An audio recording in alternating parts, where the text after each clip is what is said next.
आता ही बासुंदी कुठली आहे ती काय आता मी सांगायची गरज नाही आहे, कारण ही पळशीची फेमस बासुंदी आहे ज्याच्यासाठी लोक लांबून लांबून येतात.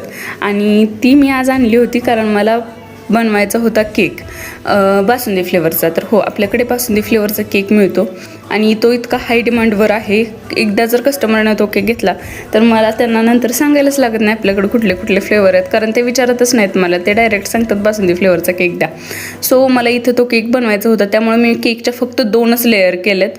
कारण की जर एखाद्या लिक्विडी अशा गोष्टीपासून तुम्ही केक बनवत असाल ना आणि त्यात खूप छोट्या छोट्या लेयर्स केल्या तर केक एकदम असा खूप जास्त ओव्हरसूक होतो त्यामुळं. आणि हा होता केकचा फायनल लुक. केकची डिझाईन तुम्हाला कशी वाटली ती मला कॉमेंटमध्ये नक्की सांगा. आणि याच कस्टमरची आपल्याकडे अजून एक ऑर्डर होती, ती म्हणजे अजून एका ट्रेंडिंग फ्लेवरमध्ये कुल्फी फालुदा, आणि हा होता तो केक. सो दोन्ही केक तुम्हाला कसे वाटले मला कॉमेंट करून नक्की सांगा. थँक्यू. श्री स्वामी समर्थ.